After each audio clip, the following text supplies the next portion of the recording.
Okay, so let's start with inside radiuses. During break, somebody reached out to me via Instagram and said, what's the tightest inside radius? It's 50 millimeter. That's what you see in the catalog, that's the specification, and that's the tolerance. So 50 millimeter inside radius is 1 inch and 15/16, roughly 2 inches. So when they were asking me that, this is what a 2 millimeter inside radius looks, I mean a 50 millimeter, okay? And there's a situation when you do this. Now watch, I'm gonna run this really quick, because I love just running the machine. I get it all up and running anyhow. I'm just gonna break the tape real quick. And when I break tape and I do it like this, watch, I just wanna leave a little bit extra to make sure I can get it going. And then I'm gonna show you that really tight radius where it won't work and why. So I'm gonna bring it up, and when you set up the contour for banding, you see how it's tight? It's one click away. This is facing away from you. Okay, and yeah, some of this will be a little bit of a refresher for you. And this is what I call the go button. This is gonna be very important. It's your stop-start button. This is the trigger. The trigger, and this is gonna be important in a few minutes, because I'm actually gonna utilize that. That is to go fast or slow. Okay, I go fast all the time except for 2 applications, and I'm gonna do one today with you. Okay, I'm gonna hit it, and you're gonna see how it grabbed. Now, hopefully we can get this. Chris, I'm gonna have you swing over here, okay, so we can get a good shot on this. Now, this is the center, okay? That's my feed roller and burnisher. I'm gonna hit my go button, and I'm gonna let it come out, and then I'm gonna take it, and then I'm going to see how that feed roller gets in there and comes out. And that's the key to the radius inside. And when I say that, okay, it's important to note, I have to get the machine inside the radius. That's why the tightest is 50 millimeter radius. But I'm gonna bring it in, okay, and I want you to see this. If you remember just a second ago, that tape was coming up, and I can't get that because the machine is holding me away from getting that feed roller in there. So this here, I believe, is like a 38, 36 millimeter radius, and I can't get that in there. So that was the question I wanted to make sure I answered today, or actually have a video on it so you can see that, because it is a common question. People have really tight radiuses, and they need to get in there. Okay. Whew. All right. Now, it also getting into a tight radius inside, you got to make sure, and one of the things I always check, I think this is a 3-inch. Okay, is to make sure that your tape is flexible. This is 0.5 millimeter pre-finished maple banding, but you got to make sure your banding can flex in there. In other words, sometimes banding sits for a long time and it'll crack on you. Now, I'm going to give you this specification so we have it on video. I've said this 1,000 times, I think. With wood banding, wood, it's 0.5, the tolerance is 0.5 to 1 millimeter thick. Tops 1 millimeter thick. With PVC, plastic banding, it's 0.5 all the way to 3 millimeter. And I'm going to contradict myself in just a few minutes. Okay, so let's talk about radiuses, because somebody asked me, how do I know what radius I have? Okay, it's pretty simple. I just get a really good framing square, carpenter square, and I look at my tangent, where the tangent starts. Here, you see how it comes off? That's the tangent off the radius, or the arc, whatever you want to call it. Right there, you see? Okay, so I read this, I put this here, and if I have a decent eye, I know this is a 2.5 or 60 millimeter. But what if I want to draw one? I grab my compass like this, you get your point and your pencil, and say I want to draw a 3-inch radius. I'll show you how to lay that out.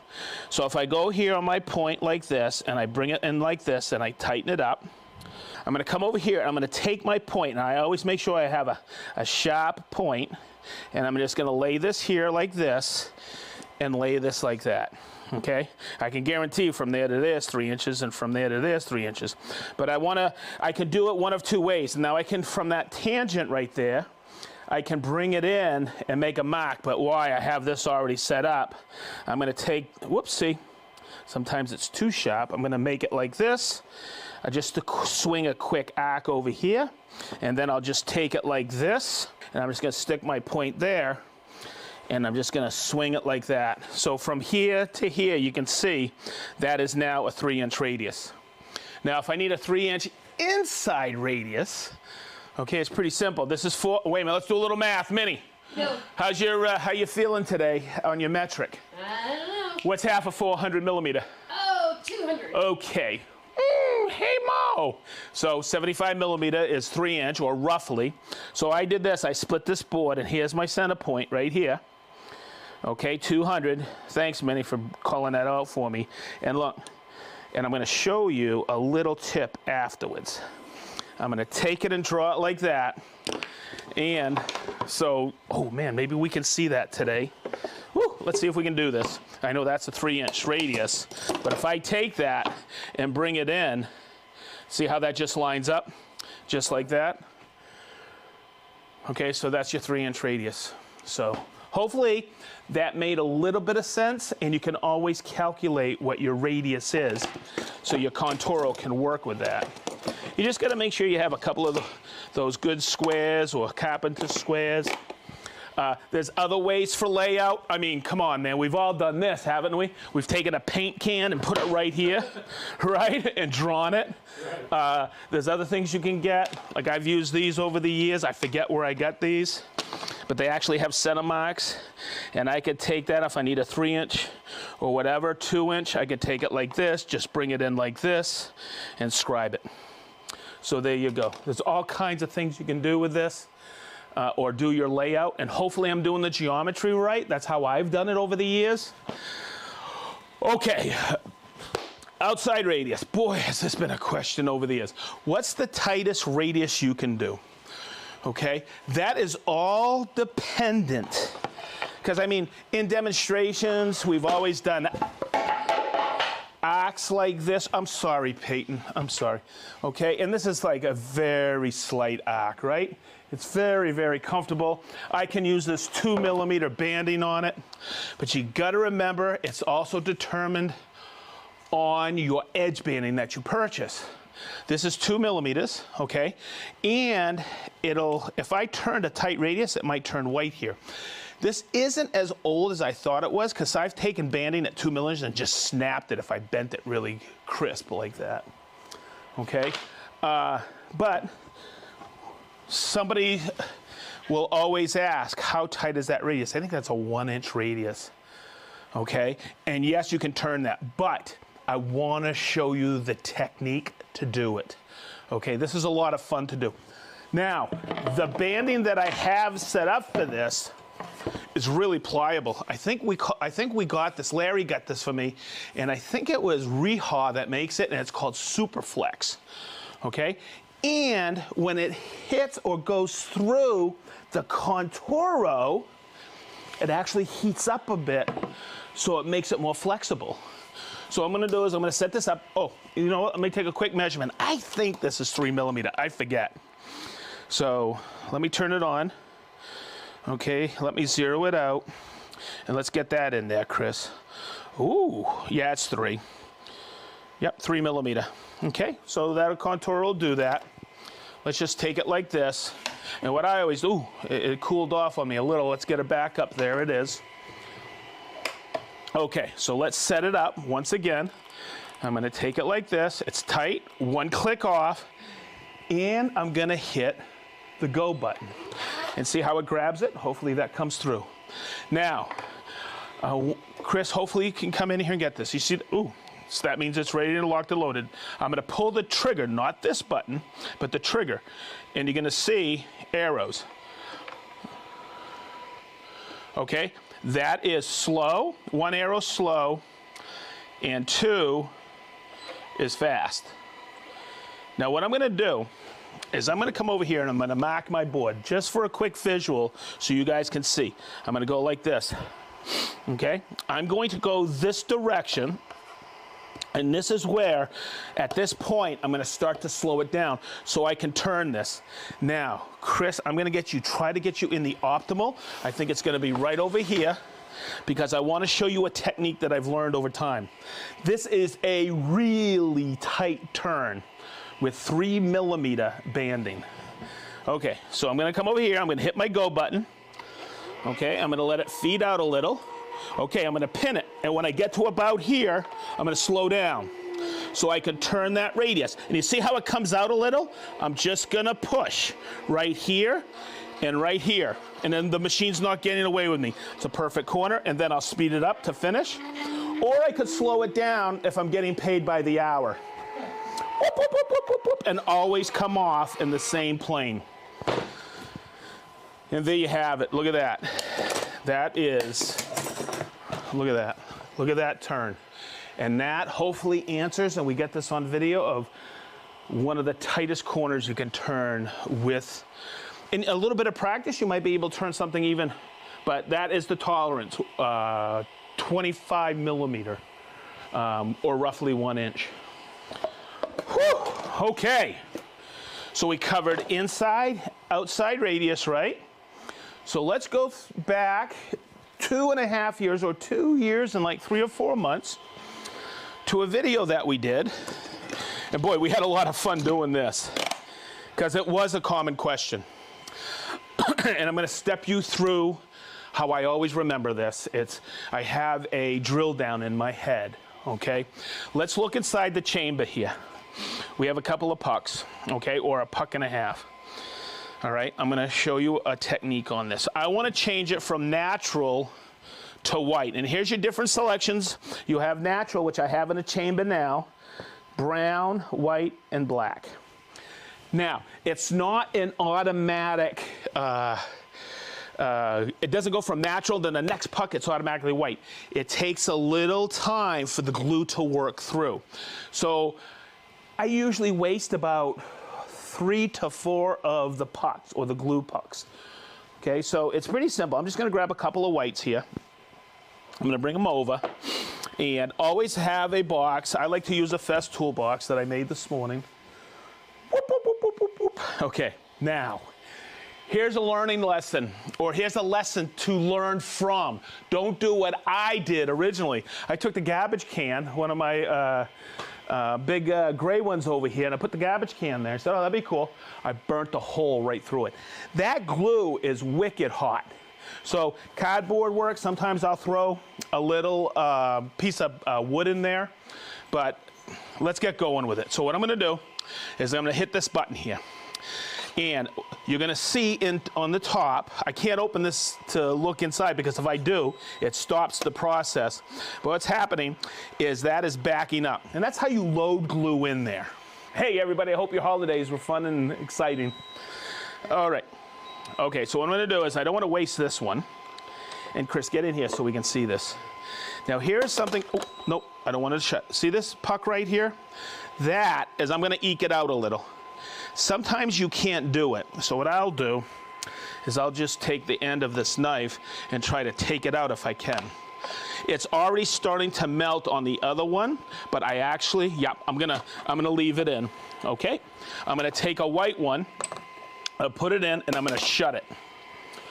Okay, and it automatically, if we get in here, you can see the icon, it's automatically coming in, the gas tank is closing, and it's going to collapse on it. And it's going to be ready to do banding. But what we're going to do is I'm going to show you the process on how to change it from natural to white. I'm not going to go through the whole process because it'll take some time. But you'll see. You'll see. The difficult ones are if I have white and like I go to black. Okay, it's going to be gray for a little while until it fully seats black or fully seats white. Okay. Once again, I'm going to take this little piece off. That's my drip cup. Okay, now, if I can get down here and describe this, what I'm going to do is I'm going to lower this all the way down. I'm going to hit the screen tab on the side. We'll show you that in a minute. But it opens a larger port down there. And what's going to happen when I do that, and you'll see, what's going to happen is it's going to start to slowly eke out. Okay, I should have had a little more open, but that's okay. All right, we're doing pretty good on time. And what you need to do, Chris, get in here so we can see this. See how I'm pressing this tab in? And I'm seating it all the way down. Okay, now you're going to see this. See how it's starting to come out a little bit more? I need to put pressure on there. So up here, and this is where I made the mistake early on in like 2008-9 when I had this, I just went like that. No, you have to hold the go button or the start-stop button until you hear it. Okay, and I'm going to press this, and you're going to listen. There it goes. I've started the operation, and look at it start to just pour out. See that? Yep, and it gets going, but you can see it moves it right through, and that way there, I can get that fully effective. Now, what you want to do is keep loading more, so I'm going to stop it, and I'm going to open it now. Okay, and what's going to happen is I'll be able to put another puck in there, and I'm slowly going to load more white pucks in there until it changes to white. Usually natural to white, you're going to go 3 or 4 pucks. It'll be like a little off-white for a few, but that's good because if you're using, I'm going to let that balance. If you're using melamine, okay, like this, okay, and I'm putting white edge banding, melamine banding to that, I want it white because that'll hide the glue, the white glue will hide it or possibly hide some of the chip out. So this is how I'll do it. I'll just put another white in there. I'll wait, okay, until it pressurizes, and then I'll hit it. And you can hear that, and it's going to start to really pour out again. But you got to make sure that you hear it engage so it starts to pour out. And you got that coming out, and that's as simple as it is. The first one I'm going to show you is we have 2 types of rails. And this is very, very important going forward this year. Because we have bags, this is the FS rail bag. Let me open it up. You put in our traditional FS rail, okay, just like that. It fits 2 1400 rails, or you can throw a couple of shorties in there. You have an extra compartment here for maybe some clamps or your rail connectors, okay, or whatever you want to put in there. Okay, maybe a couple of beers for after the job, I don't know. It's not insulated, but it's okay. On here, we have the FSK rail bags, and we have 2 of them.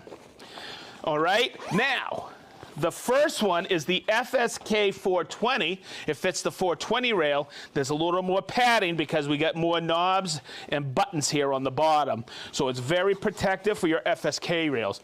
Later this year, that's going to be very important. Hint, hint. All right, and then we have for the larger FSK rails, we have the 670 bag. It fits perfectly the 670. Yes, you can throw 420s in there as well. But those have always been in our catalog or on our website. So sometimes when I say, hey, this is lost in the catalog, 7, okay, it's actually lost in the catalog website too.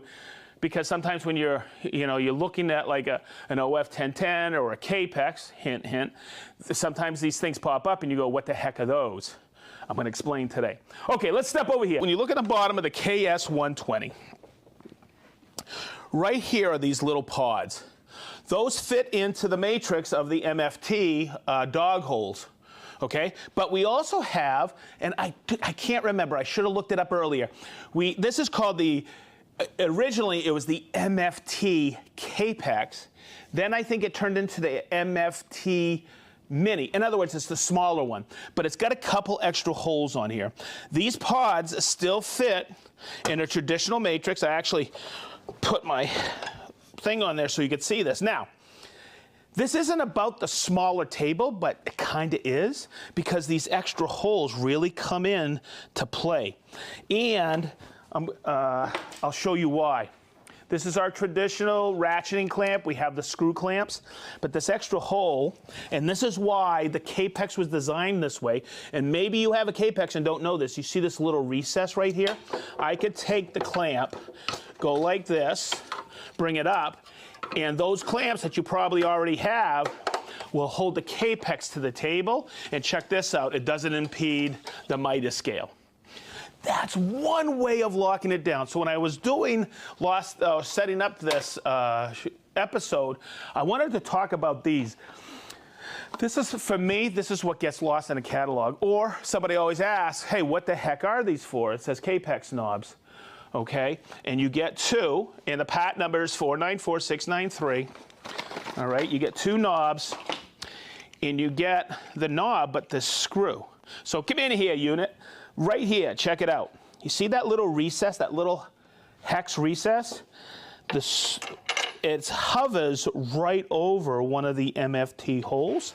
And I could take that, Chris, can you get that? And that's another way of locking the Capex down if you don't have any clamps. Okay, so it's just a really neat system. Whew.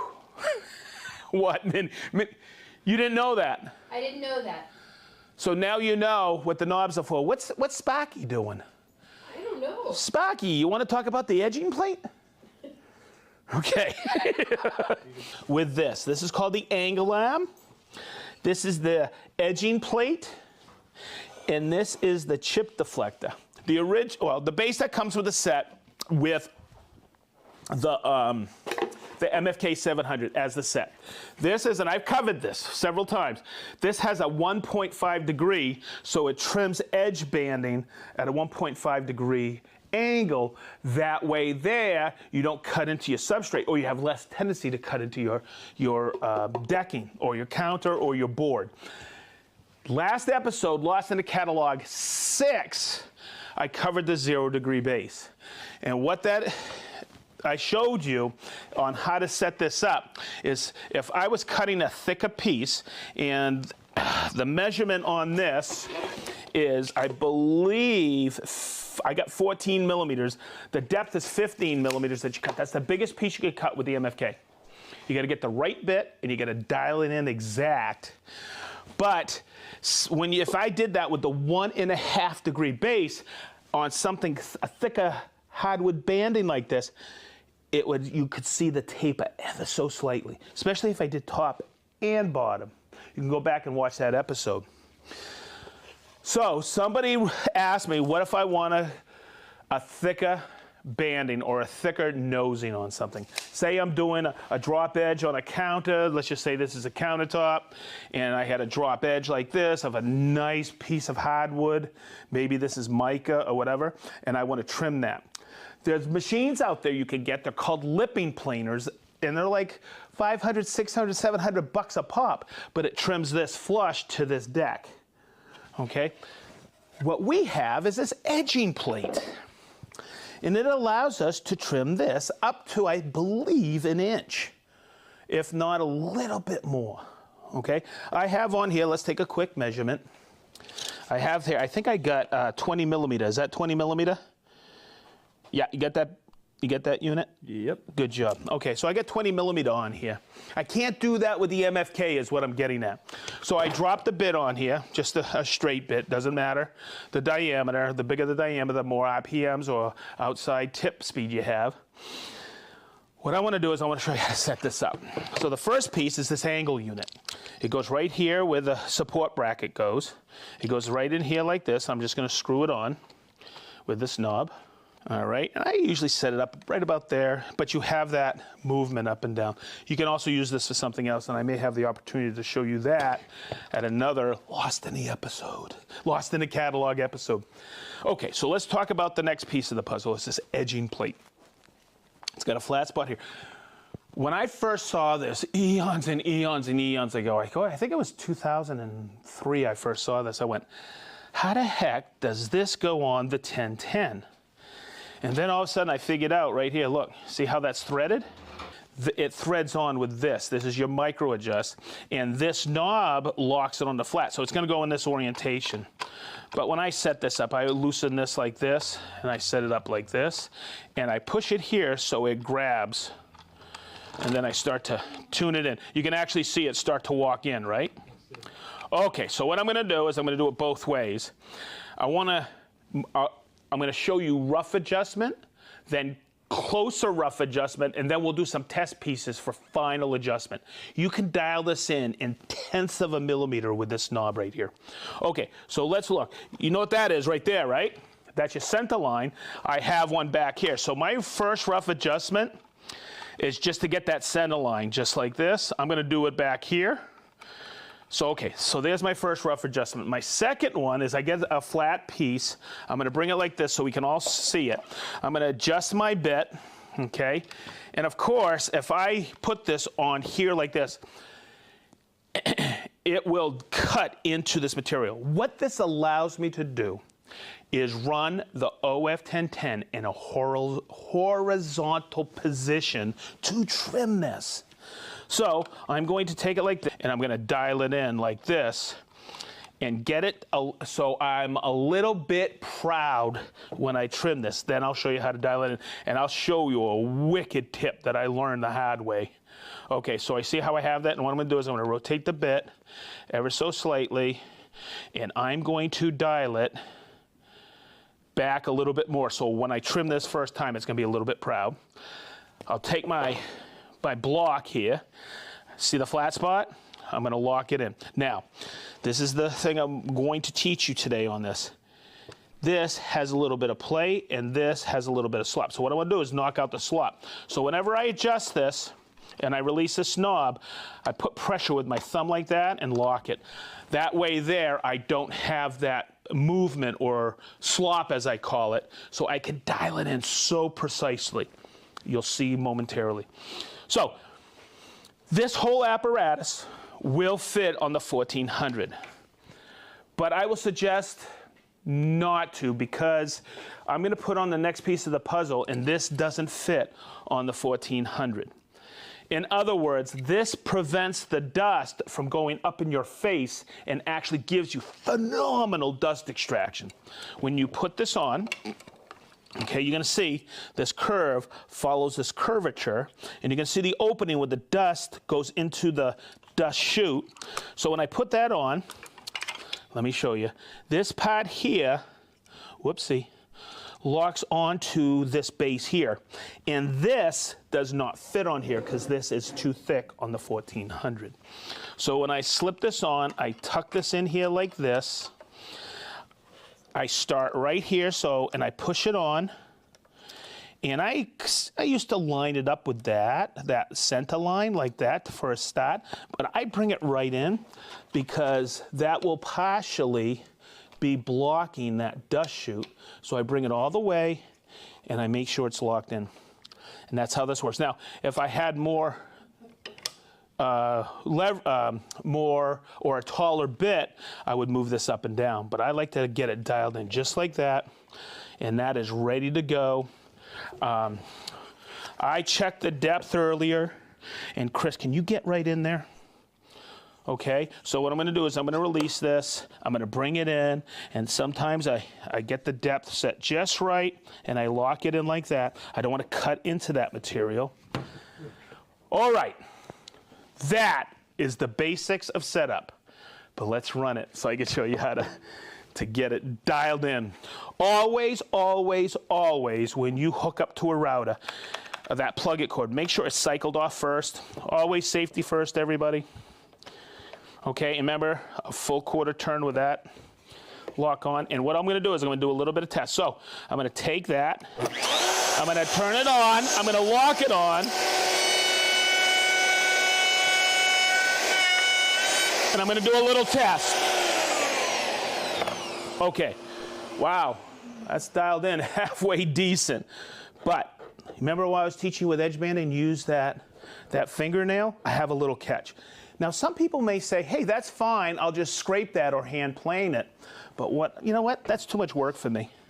So what I'm going to do, and maybe we can see this, I put a little plus and a little minus. Minus means I'll go shallower, and plus means I'm going to go deeper. So when I do this, I want to make sure I put that pressure here. So I'm going to release this ever so slightly with that pressure, and I'm going to go this way. I line it up with that hex, and I'm going to dial it about 1/10 of a millimeter and lock it in. That way there I'm guaranteed of losing the slop. I'm going to take that back over. I mean, once you set this up, you're good to go for all your pieces. You can hear it. I'm already cutting.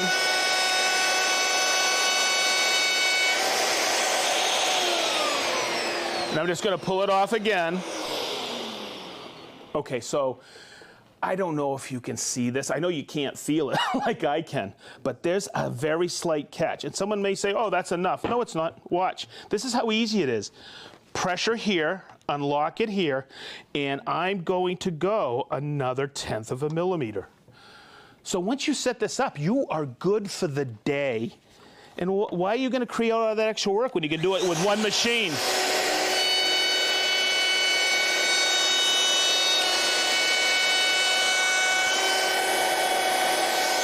Absolutely perfect.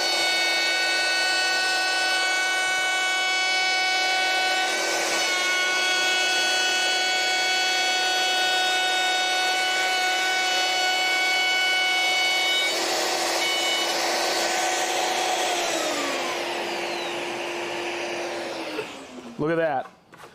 Absolutely perfect. And then when I sand this, I'll sand this. It's flush already. And there you go. I can put a round over chamfer on that. I got the perfect edge. And it's thicker, which is really impressive.